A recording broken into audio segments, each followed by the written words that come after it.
বিশ্ব জিডিপির প্রায় 17% দখল নিয়ে দ্বিতীয় বৃহৎ অর্থনীতির দেশ চীন, আর 0.41% জিডিপি নিয়ে বাংলাদেশের অবস্থান 36তম।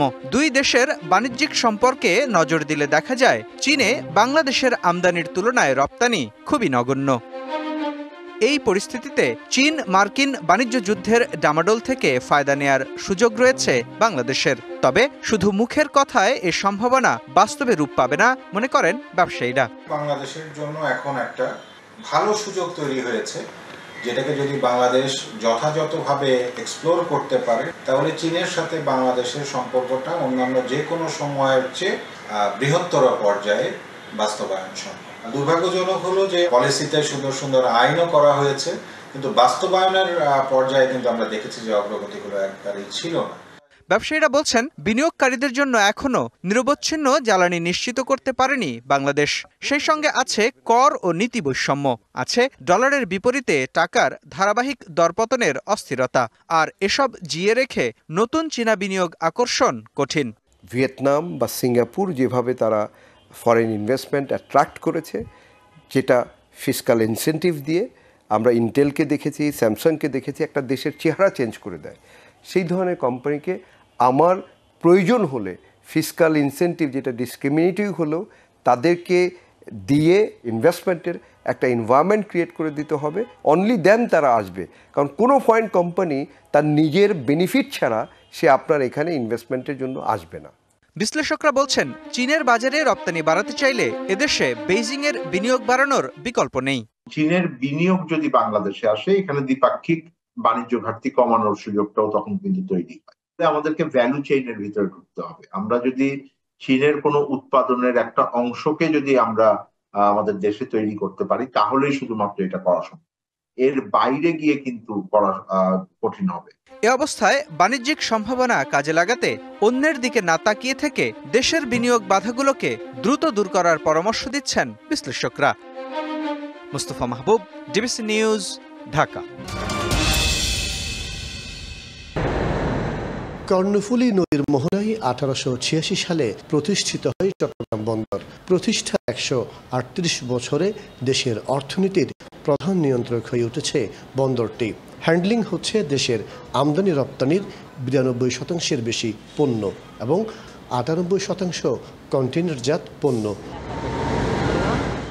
2024-25 অর্থ বছরের প্রথম 9 মাসে কন্টেইনার হ্যান্ডলিং আগের অর্থ বছরে একই সময়ের তুলনায় 5.01% বেড়েছে। একই সময়ে 9 মাসে জাহাজ হ্যান্ডলিং হয়েছে 3058টি। বিশ্ব অর্থনীতির প্রতিকূল অবস্থা সত্ত্বেও বন্দর দক্ষতা ও অভিজ্ঞতার মাধ্যমে কার্গো ও কন্টেইনার হ্যান্ডলিংয়ের ধারাবাহিকতা বজায় রেখেছে। কারণ এখনই আমরা 3.5 মিলিয়ন আমরা টিইউ সেন্ড করছি। এটা কিন্তু আগামী 5 বছরের মধ্যে এটা 5 মিলিয়ন টিইউসে যাবে। তো বিগত 9 মাসে আমাদের প্রবৃদ্ধি হয়েছে 5.5% বোথ কার্গো এবং কন্টেইনার মিল। বন্দরের সক্ষমতা বাড়াতে নতুন জেটি ও ইয়ার্ড নির্মাণের পাশাপাশি বে টার্মিনাল ও মাতারবাড়িতে মেগা প্রকল্পের কাজ শুরু হচ্ছে শিগগিরই। চুক্তি হয়েছে বিশ্ব ব্যাংক ও জাপানি প্রতিষ্ঠানের সাথে। বন্দরের উন্নয়নে বিদেশিদের অপারেটর হিসেবে নিয়োগ দেওয়া হচ্ছে, শর্ত বিক্রি হচ্ছে না। বে টার্মিনালে যেটা হবে, CCT1 যেটা হবে সেটা করবে হলো সিঙ্গাপুর, আর CCT2 যেটা করবে এটা হলো ডিপি ওয়ার্ল্ড। যখন ফরেন আইটিওদের কাছে দিব তখন কিন্তু কম্পিটিটিভ হবে। এইটার থেকে আমরা আর্থিকভাবে আরও ম্যাক্সিমাম বেনিফিটেড হব। দেশের আমদানি রপ্তানি বাণিজ্য গতিশীল রাখতে বন্দরের সক্ষমতা ভবিষ্যতে আরও বাড়ানো হবে জানায় বন্দর কর্তৃপক্ষ। চট্টগ্রাম বন্দরকে বলা হয় দেশের অর্থনীতির সমৃদ্ধির স্বর্ণদ্বার। এই বন্দর বাংলাদেশের শির উঁচু করেছে বিশ্বভ্রমণে, বাণিজ্যে দিয়েছে গতি, আর স্বপ্নের সঙ্গে সমন্বয় করে এগিয়ে চলছে দুর্বার গতিতে। মাসুদুল হক, ডিবিসি নিউজ, চট্টগ্রাম। কৃষিকে সময়োপযোগী করতে নানা প্রকল্প নিয়েছে কৃষি বিভাগ।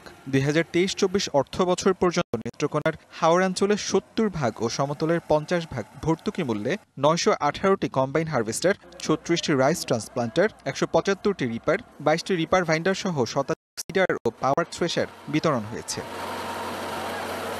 2020 সাল থেকে বিভিন্ন কোম্পানির মধ্যস্থতায় নিম্নমানের মেশিন বিতরণ দেখিয়ে হাতিয়ে নেওয়া হয়েছে ভর্তুকির টাকা। এই কাণ্ডে সহযোগিতার অভিযোগ উঠেছে উপজেলা কৃষি অফিসারের নামে।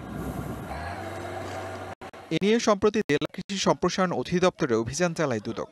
সদর উপজেলার রোহা ইউনিয়নে পাওয়া যায় একাধিক কম্বাইন হারভেস্টার। 3-4 দিন ধরে দেখতাছি কার মেশিন এটা কইতারে না। জামতলা আশেপাশে 3 নং ওয়ার্ড 2 নং ওয়ার্ডের মধ্যে আমি কোনো মালিক আইছি মতো শুনি নাই। অনিয়মের অভিযোগে 4 জন কৃষি কর্মকর্তাকে বরখাস্ত করা হয়েছে। এখানে অনিয়ম হয়েছে, একজন দিয়ে একজন সে কম্বাইন মেশিনগুলোকে উত্তোলন করছে এবং তারা কিস্তি আকারে দিচ্ছে। এখানে কিস্তির কোনো সুযোগই নাই। সে সময় ব্যক্তিকে আমরা বক্তব্য দিচ্ছি, তারা বলছে যে আমরা কিস্তি করে টাকা দিচ্ছি, কিন্তু চুক্তি অনুযায়ী পুরো টাকা এখানে পরিশোধের কথা বলা আছে। অভিযোগ করা হচ্ছে দলীয়করণের কারণে প্রকৃত কৃষক ভর্তুকি মূল্যে মেশিন পাননি। 24টা করে মেশিন দিচ্ছে। তৎকালীন উপজেলা কৃষি কর্মকর্তা সে ব্যাপক পরিমাণে দুর্নীতির অনিয়ম করেছে। গ্রামের সচ্ছল ভালো ভালো গৃহস্থ যারা ওরাই আসছিল, পরবর্তীতে গৃহস্থ আসলে দলীয়ভাবে চলে গেছে। অনিয়ম প্রমাণিত হলে বিভাগীয় স্থায়ী ব্যবস্থা নেওয়ার কথা জানিয়েছে জেলা কৃষি বিভাগ। প্রকল্প থেকে যে সকল যন্ত্রপাতির জন্য আবেদনগুলি চাওয়া হয়, সেই অনুসারে উপজেলা থেকে কৃষকের যে সেগুলি অবগত করা হয় যন্ত্রগুলি বিতরণ করার জন্য। কৃষক তখন তার যে যন্ত্রটি নেবেন এটা আমরা সিলেক্ট করে দিই না, উনি যন্ত্র যেটি নেবেন তার যে কোম্পানি থেকে নেবেন এটি কৃষকের অপশন। কৃষি উন্নয়নে নেওয়া সরকারের ভর্তুকির অর্থ লোপাটে জড়িতদের বিরুদ্ধে কঠোর ব্যবস্থা নেবে কর্তৃপক্ষ, প্রত্যাশা কৃষকের। DBC news desk.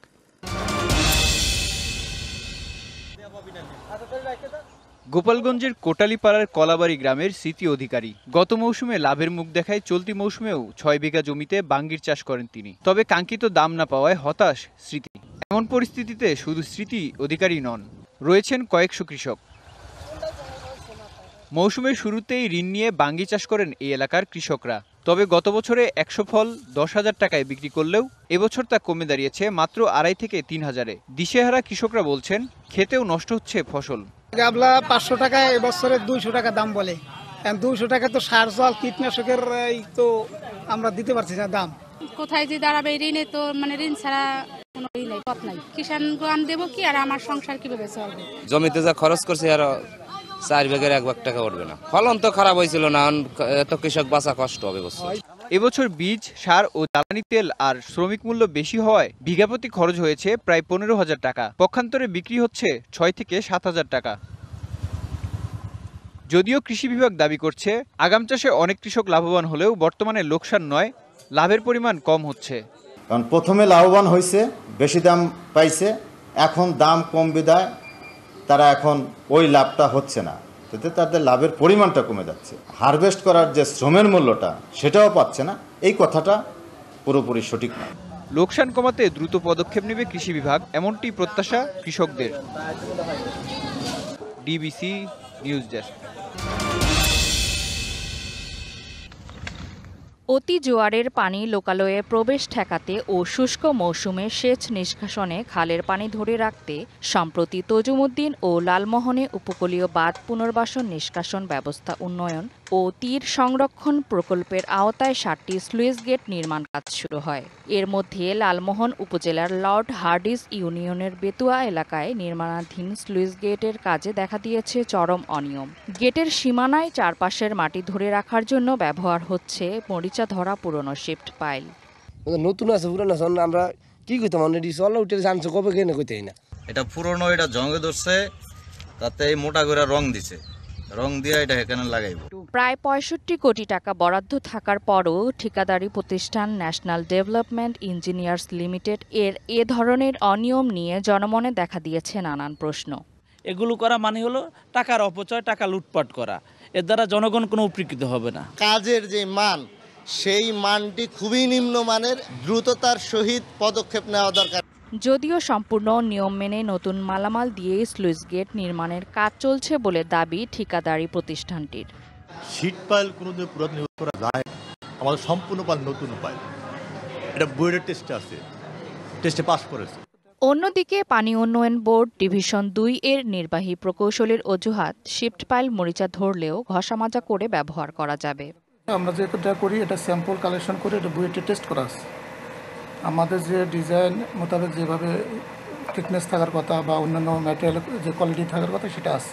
মরিচাটা ক্লিন করা হবে, করে স্যান্ড ব্লাস্টিং করে পেইন্ট করে তারপরে এটা ইউজ করা হবে। সংশ্লিষ্ট দপ্তরের তদারকির মাধ্যমে প্রতিটি কাজই সঠিক নিয়মে ও সঠিকভাবে হবে, এমনটি প্রত্যাশা স্থানীয়দের। DBC news desk.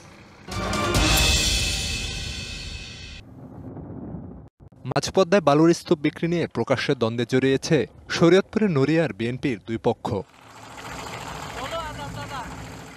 গেল 6 এপ্রিল নিলামে বালু কেনেন নড়িয়া উপজেলা বিএনপির সাধারণ সম্পাদক ফরিদ আহমেদ রয়েল মাঝি।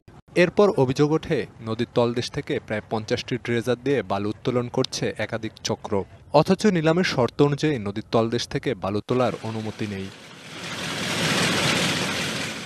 এ ঘটনার জেরে বিএনপির আরেক নেতা মহিউদ্দিন আহমেদ জিন্টুর নেতৃত্বে অবৈধভাবে বালু উত্তোলনের বিরুদ্ধে আন্দোলন করছেন অনেকে, যদিও এমন অভিযোগ অস্বীকার করেছেন অভিযুক্ত ওই বিএনপি নেতা।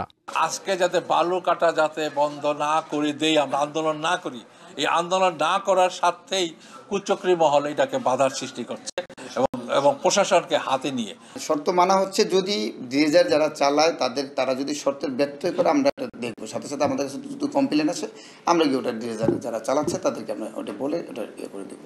অপরিকল্পিত বালু উত্তোলনে বাদের ক্ষতির শঙ্কায় সম্প্রতি উপজেলা প্রশাসনকে চিঠি দিয়েছে পানি উন্নয়ন বোর্ড। ব্যবস্থা নেওয়ার আশ্বাস দিয়েছে প্রশাসনও। ড্রেজিং করে যে বালু উত্তোলন করা হয়েছে, যেটা হচ্ছে চরে উপরে আছে, সেই অংশটার অংশ শুধু নিলাম করা হয়েছে। নদীর তলদেশ থেকে কোনো বালু সংগ্রহ করার জন্য কোনো নিলাম করেনি। নদীগর্ভ থেকে বালু বা মাটি উত্তোলনের কোনো অনুমতি দেয়নি। স্পষ্ট বলে দিতে চাই, উপজেলা প্রশাসনের পক্ষ থেকে অথবা জেলা প্রশাসনের পক্ষ থেকে যেভাবেই হোক তাদের বিরুদ্ধে সর্বোচ্চ আইন প্রয়োগ করা হবে। দুপক্ষের পাল্টাপাল্টি অভিযোগ, মানববন্ধন আর বিক্ষোভ কর্মসূচিতে উত্তপ্ত নড়িয়া। সামাল দিতে জারি হয় 144 ধারাও। ঘটনাস্থলে সারি সারি ড্রেজারের উপস্থিতি ও বালু উত্তোলনের বিষয়টিতে নদী ভাঙনের শঙ্কায় স্থানীয়রা। DBC news desk. চীনের হাইনানে অতি পরিচিত মুখ এবং তাদের প্রাদেশিক সরকারের প্রাক্তন উপদেষ্টা ডক্টর মোহাম্মদ ইউনুস বর্তমানে বাংলাদেশের সরকার প্রধান। সাম্প্রতিক চীন সফরে দ্বিপাক্ষিক সম্পর্ক আরও জোরদারের অঙ্গীকার ব্যক্ত করেন তিনি।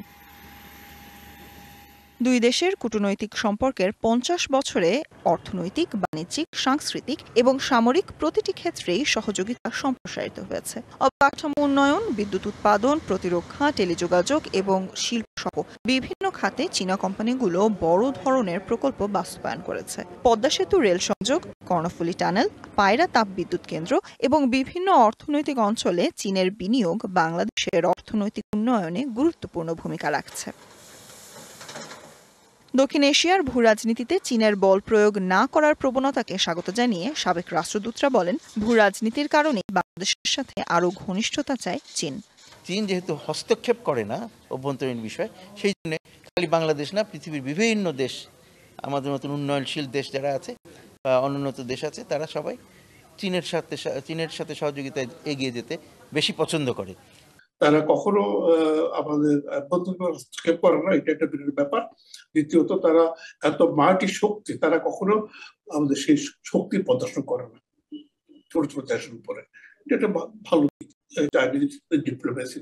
প্রধান উপদেষ্টার সফরে ভারতের বিকল্প হিসেবে কুনমিং এর হাসপাতালে চিকিৎসার সুযোগ, চীনের অর্থায়নে দেশে হাসপাতাল নির্মাণ, চট্টগ্রাম কুনমিং আকাশপথের পাশাপাশি সমুদ্র পথে যোগাযোগের সম্ভাবনা সৃষ্টি হয়েছে। তবে এসব বাস্তবায়ন সময় সাপেক্ষ হলেও সুযোগ হাতছাড়া না করার পরামর্শ সাবেক কূটনীতিকদের। এরা যে বাংলাদেশের হাসপাতাল তৈরি করছে, সুতরাং সেখানে তার বাইরে যাওয়ার ব্যাপার হচ্ছে না। চীনেরা যখন করবে, আমার ধারণা যে তারা আরো বড় আকারে করবে, সুতরাং আমাদের লোকজনের জন্য উপকারী হবে। এটা নিশ্চয়ই একটা মানে আমাদের দুই দেশের সহযোগিতার ক্ষেত্রে নতুন একটা দিগন্ত উন্মোচন করবে। এছাড়া তিস্তা মহাপরিকল্পনা প্রকল্পে চীনের আগ্রহ আশা জাগালেও বাস্তবায়ন কতটুকু সম্ভব তা নিয়েও সংশয়ের কথা জানান তারা। Sultana Swarna, DBC news, Dhaka.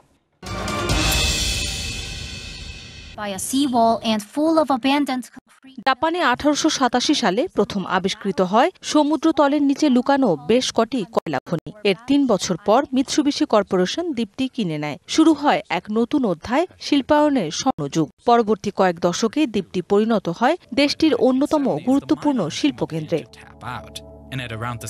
বহুতল ভবন, অলিগলি, সিনেমা হল, স্কুল, হাসপাতাল সবই ছিল মাত্র 6.3 হেক্টর জায়গার ভেতরে। 1959 সালে বাসিন্দা ছিল 5259 জন। তখন বিশ্বের সর্বোচ্চ জনঘনত্বের একটি রেকর্ড গড়ে এই দ্বীপ।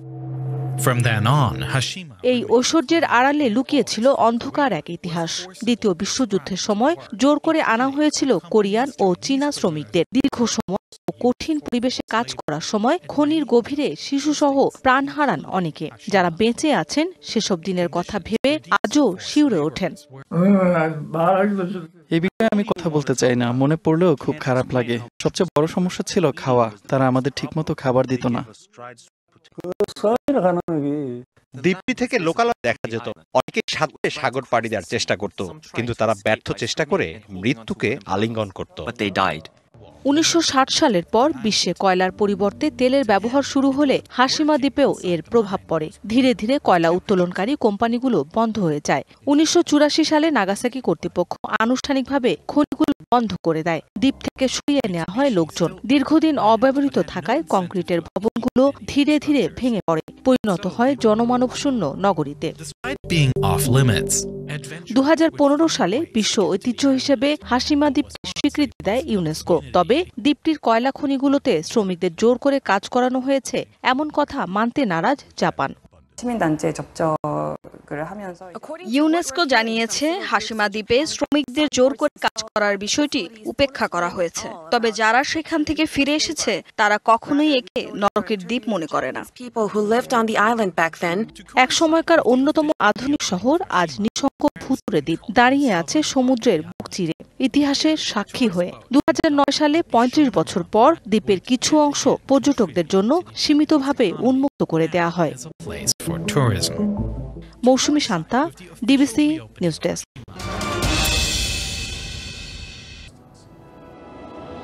Human beings have pursued one of history's greatest enterprises. The Silk Road. Silk road কিংবা রেশম পথ, এই নাম শুনলেই মনে হতে পারে রেশমের তৈরি কোনো পথ। বাস্তবে এটি পাশ্চাত্যে ইউরোপ ও প্রাচ্যের চীনের মধ্যে সংযোগ বা বিশাল নেটওয়ার্ক। 130 খ্রিস্টপূর্বে পশ্চিমের দেশগুলোতে এ পথে বাণিজ্য শুরু করে চীনের হান রাজবংশ। প্রাচীন এই বাণিজ্য পথের আওতায় ছিল বর্তমানে মধ্য এশিয়া সহ ভারত, মিশর, সৌদি আরব, ইরান ও ইউরোপীয় কয়েকটি দেশ। লেনদেন হতো চীনা রেশম, কাগজ, গবাদি পশু, শস্য ও চামড়া সহ নানা ধরনের পণ্যের। তবে 1453 খ্রিস্টাব্দে অটোমান সাম্রাজ্য কনস্টান্টিনোপল জয় করলে বন্ধ করে দেয়া হয় পশ্চিমাদের সাথে সব ব্যবসায়িক লেনদেন। বন্ধ হয়ে যায় প্রায় 7000 মাইল বিস্তৃত এ পথের বাণিজ্যিক কার্যক্রম। 2013 সালে চীনের প্রেসিডেন্ট শি জিনপিং নতুন করে এ পথ চালুর উদ্যোগ নেন। প্রস্তাবিত প্রকল্পটির বেল্ট অ্যান্ড রোড ইনিশিয়েটিভ এর তথ্য মতে 149টি দেশ ও আন্তর্জাতিক সংস্থা এ প্রকল্পে যুক্ত হয়েছে। চীনা সরকার বলছে এতে সংযুক্ত হবে এসব দেশের অর্থনীতি ও সংস্কৃতি। ফলে শতাব্দীর সবচেয়ে বড় প্রকল্প হবে এটি, যার ব্যয় ধরা হয়েছে $4 ট্রিলিয়ন। পরিকল্পনার শুরু থেকে এর ঘোর বিরোধিতা করে আসছে যুক্তরাষ্ট্র, ইউরোপীয় কয়েকটি দেশ ও জাপান। তাদের দাবি এর মাধ্যমে বিশ্বের বিরাট এক অঞ্চলকে বলয়ের মধ্যে নিতে যাচ্ছে চীন। তবে বরাবরই তা নাকচ করে আসছে বেইজিং। এ প্রকল্প সবার জন্যই লাভজনক ও অর্থনৈতিক সহযোগিতার নতুন মডেল হবে মনে করছে চীনা সরকার। আন্তর্জাতিক বিশ্লেষকদের মতে চীন মার্কিন বাণিজ্য সংঘাত নিরাপত্তাহীন পরিস্থিতির জন্ম দিয়েছে। ধারণা করা হচ্ছে ভূ অংশীদারিত্বের বাণিজ্য পথ হিসেবে পরিচিতি পাবে সিল্ক রোড প্রকল্প, যা মার্কিনী একচেটিয়া বাণিজ্যতন্ত্রের অবসান ঘটাতে পারে। Hasna Akter, DBC news desk.